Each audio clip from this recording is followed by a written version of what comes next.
evening arrived like any other, except for the oversized suitcase standing by our front door. I walked into our Bolton Hill townhouse carrying groceries from the market on Charles Street. And there was Claire in the kitchen, her expression already set in that way she gets when she's made up her mind about something. That particular look had become more frequent over the past year. Chin slightly raised, shoulders back, like she was preparing for a confrontation she'd already won in her head. "I need to tell you something," she said without preamble. "I'm leaving in the morning." I set down the bag of groceries slowly, carefully, buying myself a moment to process. Leaving for where?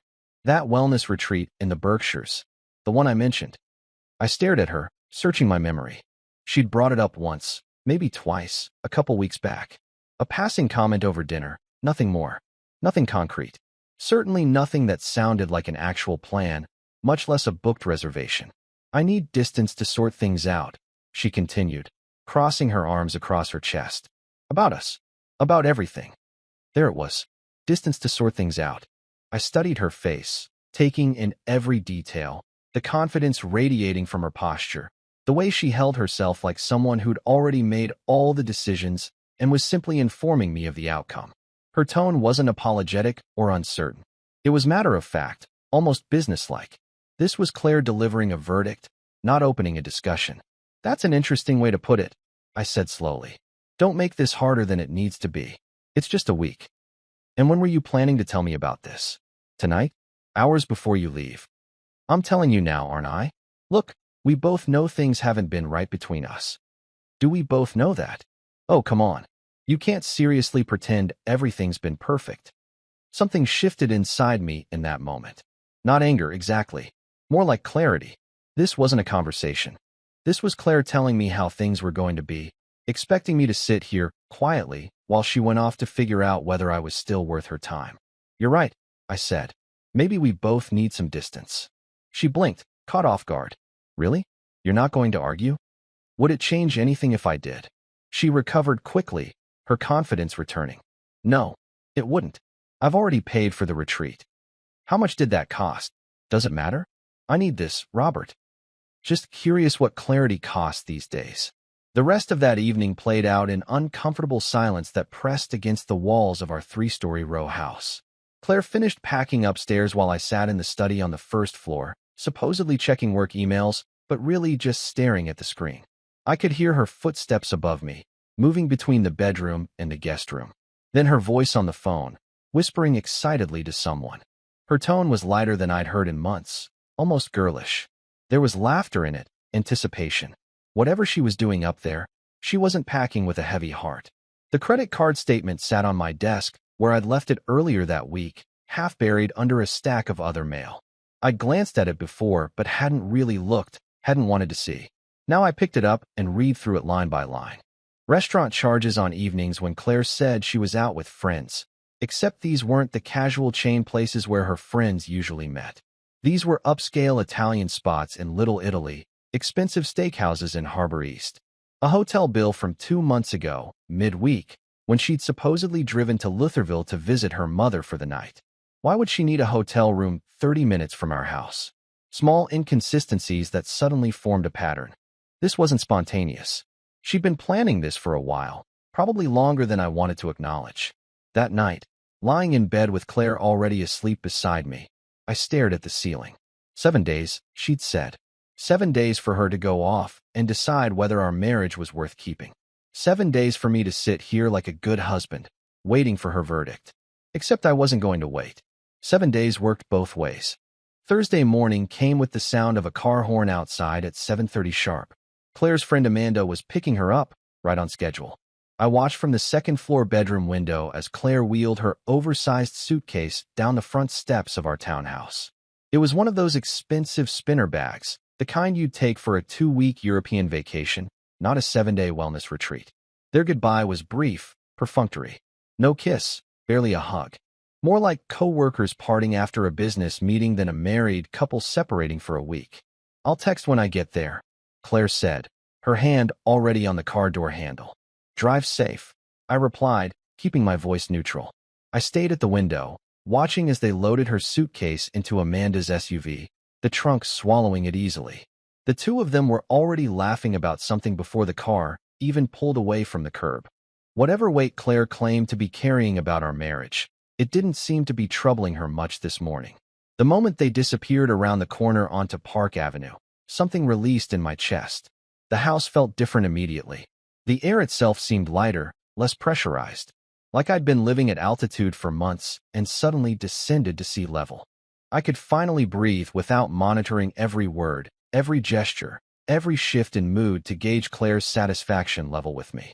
I'd already called into work the night before, told my boss I needed a personal day for a family situation. By 9 o'clock, I was on the phone with my cousin Neil. "Let me guess," Neil said when I explained. "She finally did it." "Did what?" "Whatever she's been working up to. I've watched you make excuses for her behavior for 2 years, Rob." Neil had gone through his own divorce 3 years back. He lived in a converted warehouse apartment in Fells Point now, overlooking the harbor. More importantly, he understood. "You need a lawyer," he told me. "Not next week. Today." He gave me a name. Patricia Cordwell, family law attorney with an office on Light Street near the Inner Harbor. After we hung up, I walked from the study to the dining room, where Claire's laptop sat on the table.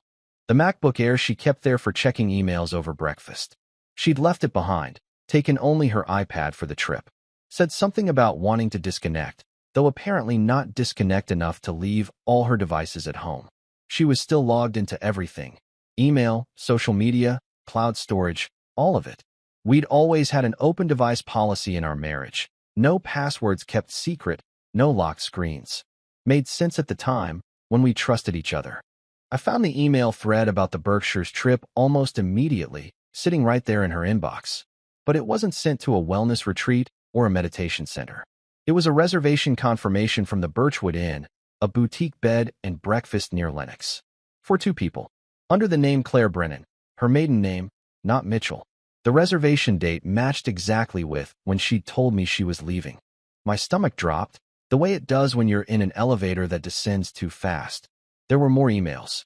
I kept scrolling, unable to stop myself even though part of me didn't want to know. Someone named B. Whitmore writing about how he was counting down the days and finally having time together without complications. Another message about how amazing it would be to wake up next to her for a whole week. Claire's responses were just as bad. "Just one more week of playing house. Then we'll have our time." Playing house. Our 9-year marriage, reduced to playing house. Like it was some childhood game she'd grown tired of. I screenshot everything, methodically, and emailed the images to myself. Created a new folder in my personal account labeled Documentation and saved them all there. Then I found the credit card statement. Not our joint card, a different one I'd never seen before. $12,000 in debt. Restaurants, clothing stores, cash advances. The billing address was a P.O. box. She'd been living a secret financial life. By 1 o'clock that afternoon, I was sitting across from Patricia Cordwell in her office on the 8th floor of a building on Light Street. Floor-to-ceiling windows overlooked the Inner Harbor, where tourists were probably wandering around the waterfront enjoying their Thursday afternoon without a care in the world. Patricia was late 50s, silver-haired, with reading glasses hanging from a chain around her neck. She had the air of someone who'd seen every variation of this story play out in her conference room. "Before you tell me anything else," she said, settling into her chair and folding her hands on the desk, "I need to know one thing. Do you own the house?" The directness of the question caught me slightly off guard. "Yes.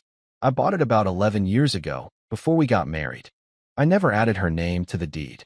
I meant to, but we just never got around to it." Patricia smiled slightly, the kind of smile that suggested she'd heard that particular story many times before. "That's going to be important. Very important, actually. Keep talking." I showed her everything. The screenshots of the emails, printed out and arranged in chronological order. The credit card statement with all its suspicious charges highlighted in yellow. The hotel bill from 2 months ago. She put on her reading glasses and examined each document carefully, making notes on a legal pad with neat, precise handwriting. "She's made this easy for you," Patricia said finally, looking up at me over her glasses. "I mean that genuinely. Some cases require extensive investigation to prove infidelity or financial malfeasance. Your wife has essentially documented everything herself. But we need to be smart about this. Document everything from here on out, everything. Don't touch anything that's hers. Don't change the locks on the house, even though it's legally yours. Don't do anything that could be construed as vindictive or punitive. But anything in your name, accounts, utilities, services, you're absolutely free to manage those however you see fit. That afternoon, I went through the townhouse methodically. 3 floors of 9 years together. I made lists. Mine, hers, ours. I photographed every room from multiple angles. I found receipts proving I'd purchased most of the furniture before we married or inherited it from my grandmother. Claire's text came at 5:30. Made it safe. This place is beautiful. Already feeling more centered. I typed back. Good to hear. A minute later. That's all. Just good to hear? What else would you like me to say? I don't know. Maybe that you miss me? You've been gone less than 12 hours. Wow. Okay then. I put the phone down and poured myself a whiskey. That afternoon, I went through our financial records methodically. Pulled bank statements, insurance policies, mortgage documents, tax returns from the past 3 years. Created a digital folder system organizing everything by category. Made detailed notes about account ownership, payment history, asset titles. Patricia had said to document everything. I was building an airtight case. 6 more days. She had 6 more days to enjoy whatever she was really doing up there. 6 more days before reality arrived. Friday morning, I opened a new checking account in my name only. I transferred my last 3 paychecks from our joint account. My money, my choice. I left $3,000 in the joint account, more than enough for a week's expenses if she needed access. I redirected my direct deposit to the new account starting immediately. Then I called the credit card companies. Removed myself as an authorized user on her cards. For the cards in my name where she was authorized, I didn't cancel them. Patricia had advised against that. But I reduced the credit limits down to the current balance. No new charges possible. Next came the utility companies. I called them all. Baltimore Gas and Electric, Comcast, ADT Security. Made note of my new contact information. Asked about cancellation policies. Took notes. Neil called around 1 to check on me. How are you holding up? I'm good. Really good, actually. That's either very healthy or deeply concerning. I'm done being a passenger in my own life, Neil. Need a place to stay when this goes down? Maybe. I'll let you know by Sunday. Guest room's yours whenever you want it. Claire's text came at 3. Having an amazing massage right now. Really letting go of all the tension. I replied, sounds relaxing. Don't you want to know what I'm realizing? I figure you'll tell me when you're ready. You're being weird. Am I? Yes. You're not asking me anything. You're not fighting for us. Is that what you want? For me to fight? Never mind. I can't do this right now. Enjoy your massage. That evening, I searched for B. Whitmore online. Found him in about 10 minutes. Brian Whitmore, real estate agent with an office in Towson. Late 30s, divorced, decent-looking guy. I cross-referenced with Claire's social media. He wasn't listed as a friend, but when I checked her Instagram followers, there he was. I dug deeper and found the connection. He'd sold Claire's mother a condo 2 years ago in Lutherville. That's how they'd met. Saturday morning, I began the inventory. Every item in the house, cataloged. Grandmother's dining table, mine. Living room furniture, mine, bought before the marriage. Kitchen appliances, mostly mine. The expensive bedroom furniture Claire's family had given us as a wedding gift? I'd leave that. I took over 200 photos. Recorded video walkthroughs, narrating as I went. This is our bedroom, as of Saturday. These items on the left side of the closet are all mine. By 2 in the afternoon, I called Baltimore Careful Movers and arranged for a Monday morning pickup. Discreet relocation, the coordinator called it. A 3-man crew. 8 a.m. sharp. $850. I drove to the public storage facility on Boston Street and rented a climate-controlled unit. First month plus deposit, $280. Money well spent. Claire's text that evening. This place has the most amazing views. Wish you could see it. I wrote back, I'm sure it's beautiful. I've been thinking a lot about what I want. That's good. Take your time. You say that, but do you mean it? I think you should figure out exactly what you want. Really take the full week. Sometimes I can't tell if you're being supportive or passive-aggressive. Maybe I'm just being honest. Saturday evening, I sat down to write the letter. Took me 3 attempts to get it right. The first draft was too angry. The second too explanatory. The third was perfect, calm, factual, final. Claire, it began. You asked for distance to sort things out, and I took your suggestion seriously. This week gave me the clarity I needed. I know about Brian Whitmore. I know about the boutique inn. I know about the secret credit card and the months of planning that went into this wellness retreat. You wanted to see if I'd wait around while you explored your options. I've decided to explore mine. I've taken my personal belongings and moved to a temporary location. Everything in the house that's yours or ours remains untouched. The utilities will remain on through the end of the month. The mortgage is in my name, as is the deed. My lawyer will be in contact. You wanted distance. Now you have all you could possibly need. Robert. Sunday felt strange. The last full day before Claire came back, and I wouldn't be there to greet her. I triple-checked my lists, confirmed the movers, texted Neil that I'd need his guest room starting Monday. It's ready, he wrote back. About damn time. I ordered pizza, ate dinner alone in the house one last time. The sadness I expected didn't really come. Instead, I felt something closer to peace. For more days until she returned to find everything changed. Monday morning at 7:45, the moving truck pulled up outside. 3 guys, professional and quick. I gave them the list, and they got to work. Basement first, my tools, my workshop equipment. Then upstairs, my clothes, my books, my records, my electronics. By 11, the house had obvious gaps. Empty spaces on bookshelves. Half a closet bare. Missing appliances in the kitchen. But I was careful. Everything of unclear ownership stayed. Shared items stayed. This wasn't about taking, it was about leaving.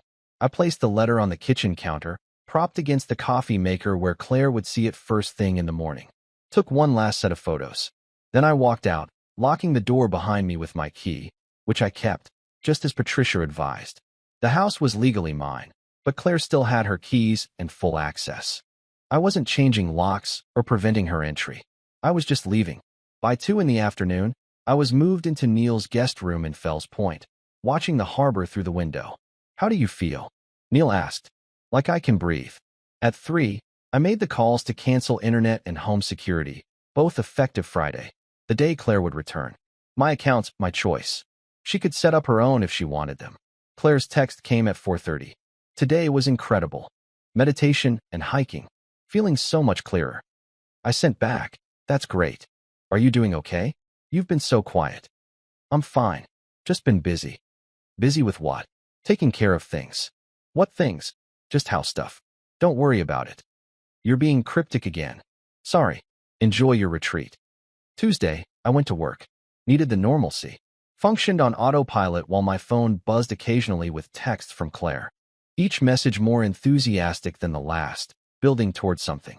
Her text that evening. Coming home Friday morning. We need to talk. I replied, okay, that's all. What else should I say? I've made some decisions. So have I. What does that mean? We can talk Friday. You're kind of freaking me out. You asked for distance to sort things out. I'm giving you what you asked for.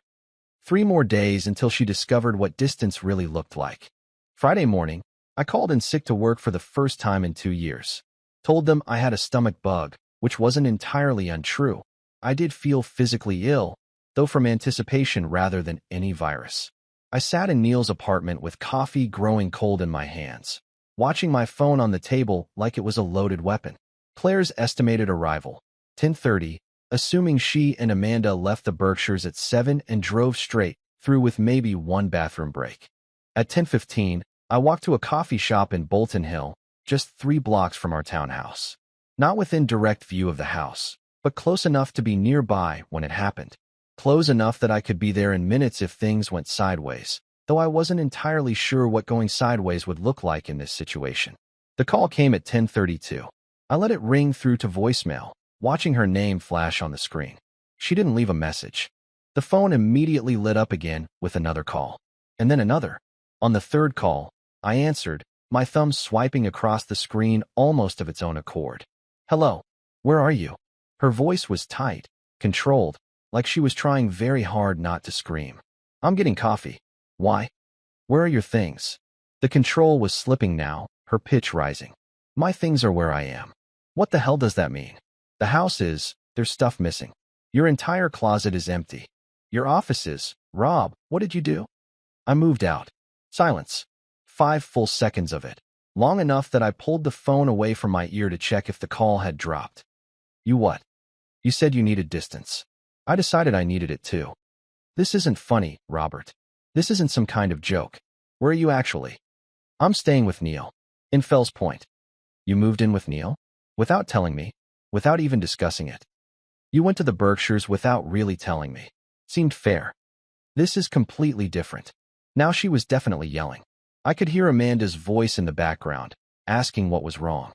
I told you I was going on a retreat. I told you I needed time to think. Did you tell me it was a couple's retreat? Pause. I could hear her breathing, fast and shallow. What are you talking about? The boutique in Reservation. The Birchwood Inn, to be specific.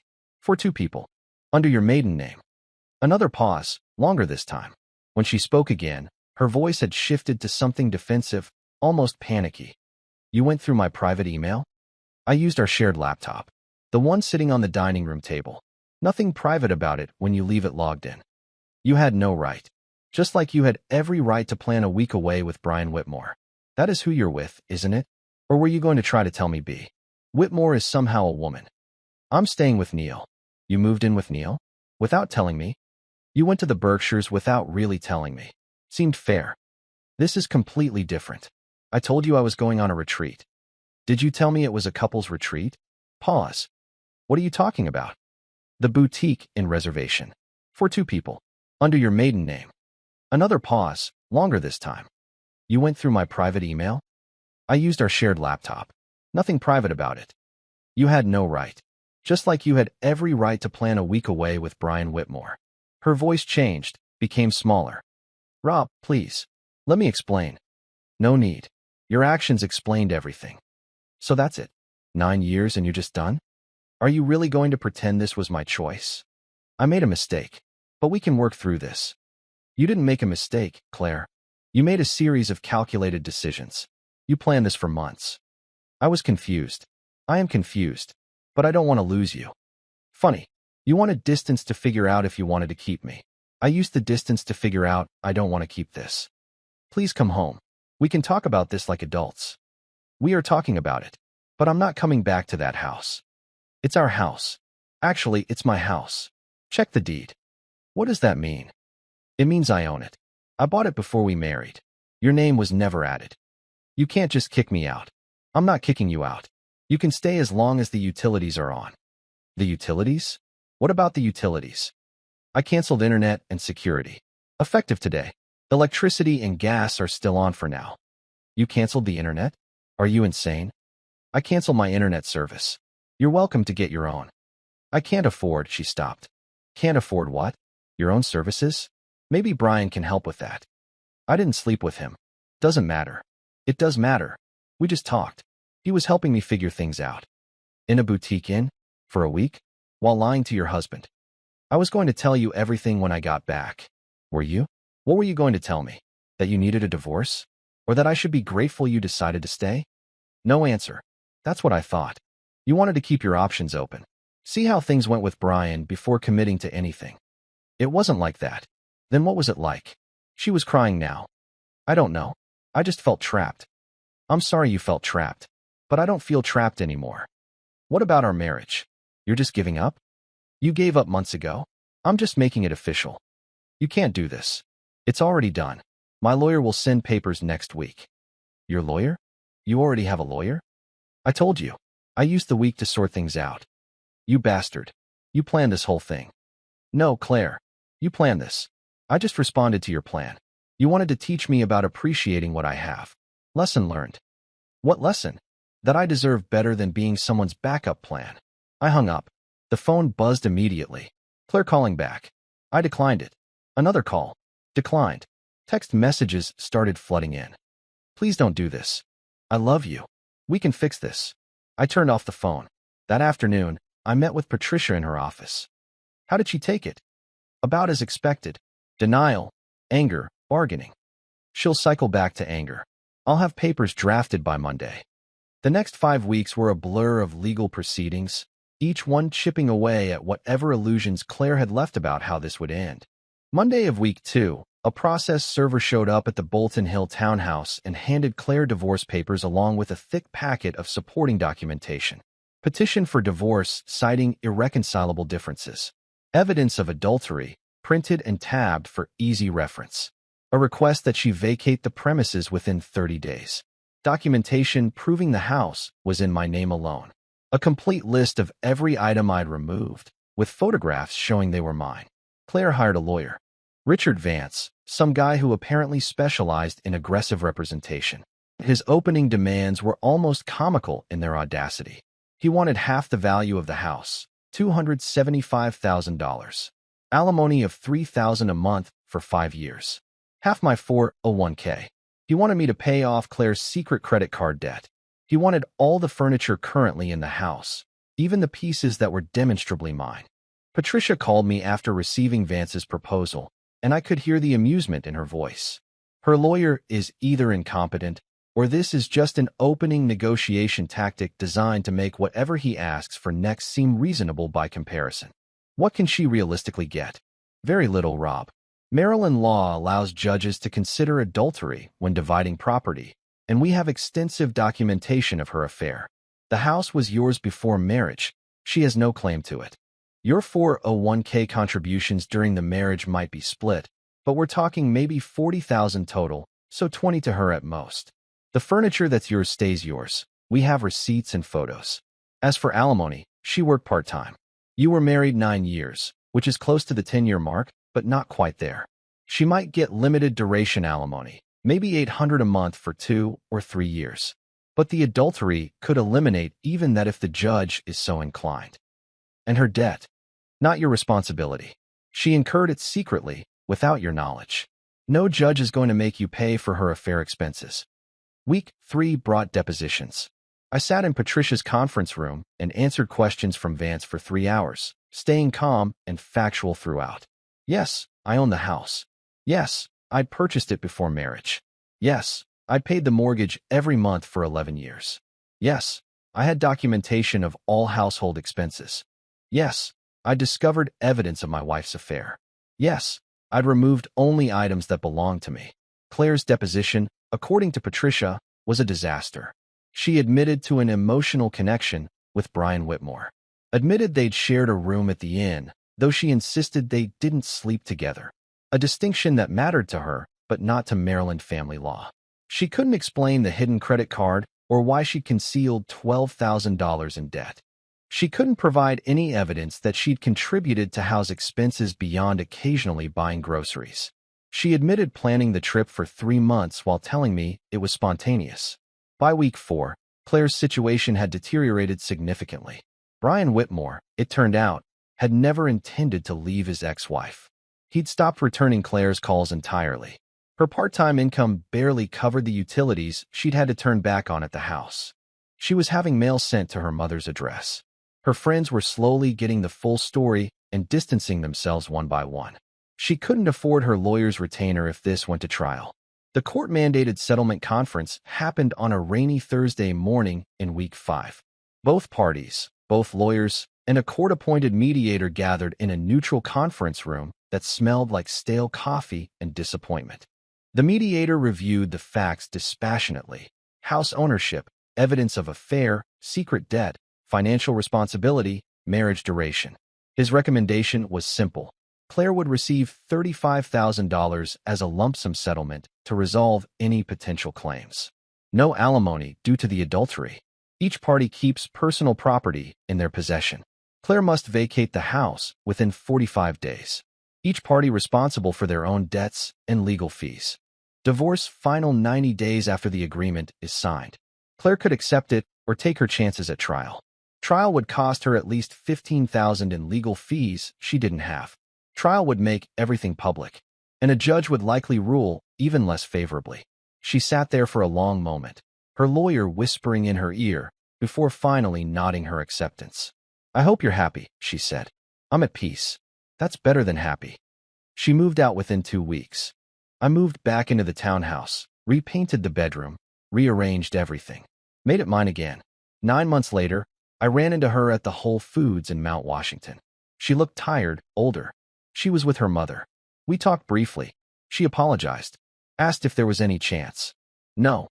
You didn't let me finish. I don't need to. Whatever you were going to ask, the answer is no. You really hate me, don't you?" I don't hate you, Claire. I don't feel anything about you. And that's probably the biggest difference from 9 months ago. I picked up my cheese and walked away. That evening, sitting on my back patio with a beer, I thought about that Wednesday night when she'd announced she needed distance. How she'd expected me to wait, to beg, to accept whatever she decided. She'd wanted to teach me a lesson about appreciation, about knowing my place, about being grateful for her attention. The only lesson learned was mine. Distance had shown me that some spaces are meant to be permanent. Some bridges are meant to stay burned. And sometimes the best thing you can do is refuse to accept less than you deserve. She'd asked for distance to sort things out. I'd given it to her.